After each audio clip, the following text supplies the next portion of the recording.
Welcome to this short presentation of our poster for the 2021 annual ESCoE conference. Our poster is on a research project we did on public understanding of economics and economic statistics.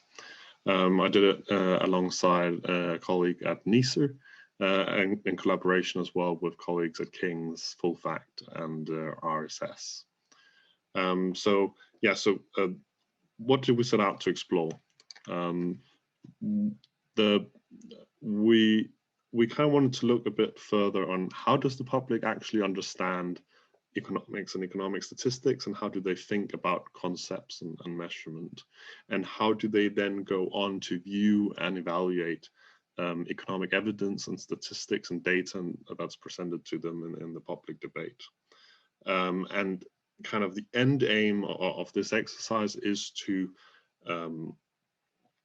kind of inform how we improve the ways we present economics and economic statistics to a wider audience. So we did look at a few different areas, like kind of the economy as a whole, economic performance and so on, and then different concepts and statistics like inflation, unemployment, GDP, trade, the budget balance, and interest rates. We did 12 focus groups in October 2019 with 130 people, sampled to include a wide variety of different types of people according to gender, age, education, and so on. And then we also did a YouGov survey in February 2020 with a representative UK sample. And so some of the general findings that we found. I should say that this research was published, at least the first part of the project was published in November 2020. And some of our main findings are here. So the general findings, one way of interpreting is you can say that public understanding of economic concepts is relatively limited. So it's especially weak on concepts that kind of relates to the more national abstract economy that's seen as less important to people's everyday lives. So GDP is the main example of that. But there are also pockets of public economic expertise where it's driven by people's perceived relevance to, their everyday lives, their personal finances, and so on. Interest rates here is the primary example.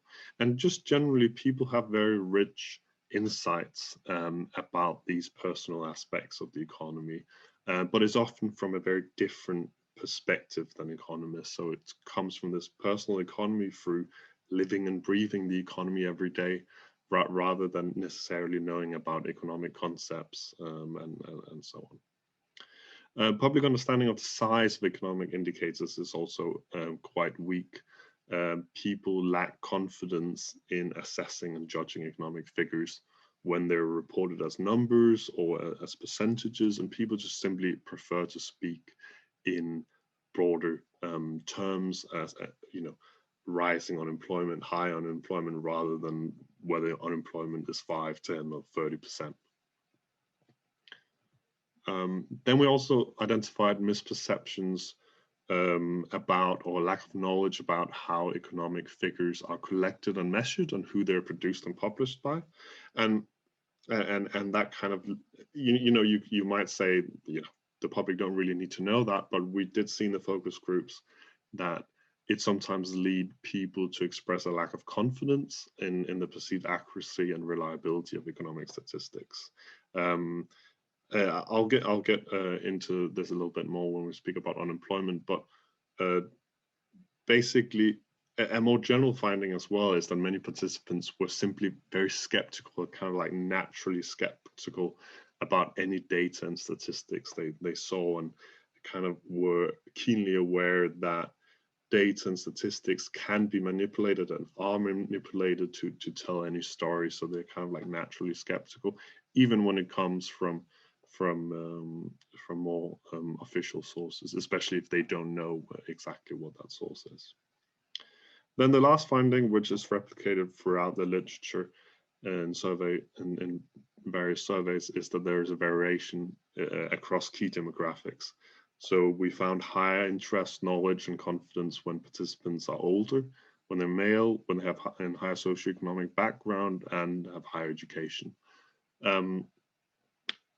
It should be said that these, we were exploring quite, typically macroeconomic concepts. These kind of things might have looked different, especially the demographic variations if we had studied minimum wages, benefit systems, and so on. But generally, personal circumstances, we saw this in the focus groups, personal circumstances and experiences, especially kind of experiences of economic crises, shape people's view of the economy. Okay, so one of the concepts that I want to highlight today is unemployment. This is where people are most confident in speaking, and where they had kind of like most views. The overriding theme was that when people are presented with unemployment statistics, at the time of the focus groups and survey, it was 3.8%. Now it's obviously 5 point something percent, but the story is the same when we've done research currently, is that people feel this is a very high number. Sorry, this is a very low number. They feel it feels higher when they look around in their personal community, friends and family, and so on. And this sometimes leads people to express a lack of confidence in the accuracy and reliability of unemployment statistics. Like that it feels like something strange is going on, and that kind of manifests itself in two different ways. So people express distrust in information from government, which is seen as the source. So people quite often assume figures are based on claimant or tax data, which is obviously held and collected by the government, and therefore they associate with the government. And they also associate with government because they often see politicians on the news and stuff being the ones that take ownership and discuss these figures.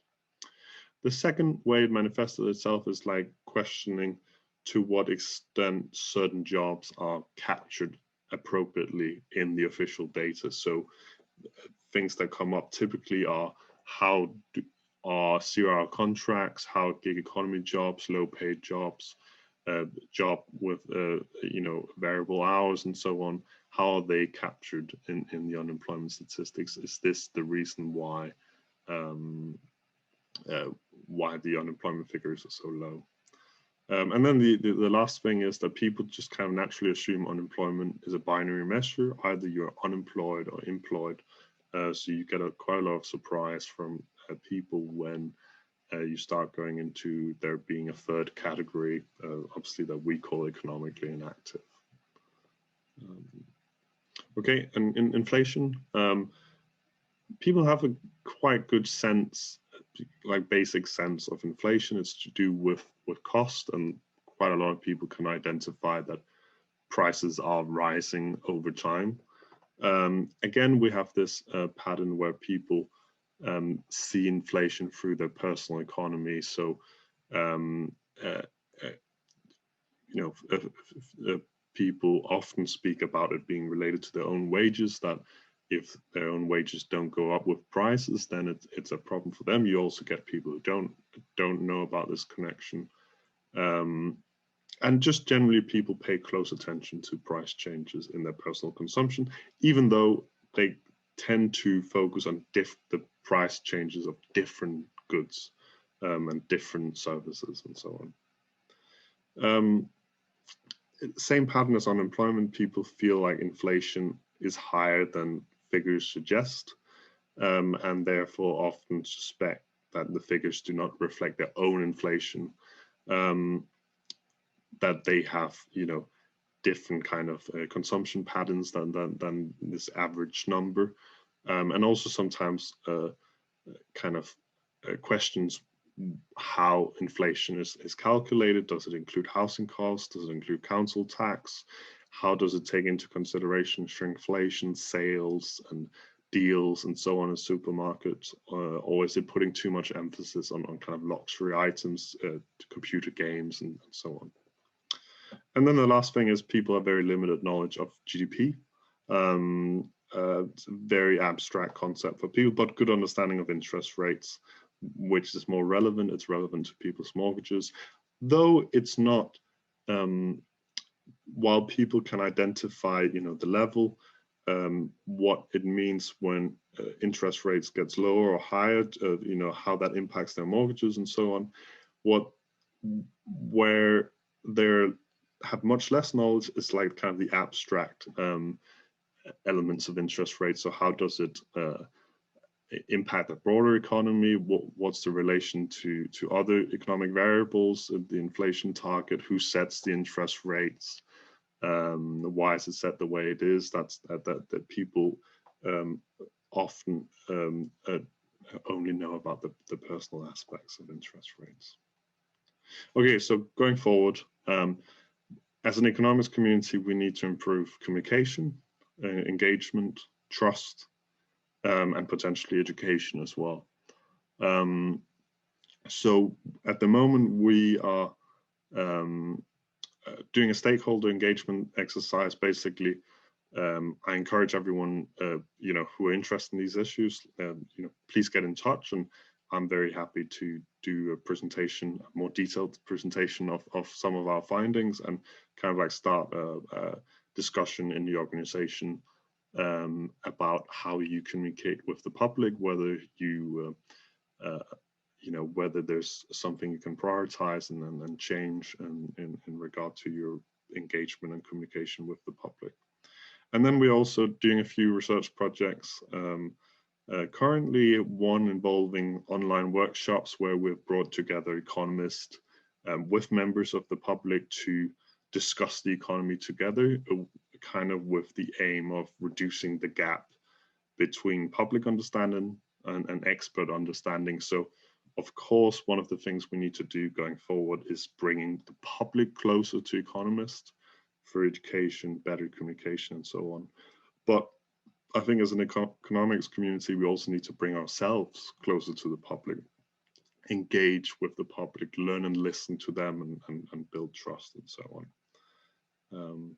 Okay, thank you so much for listening.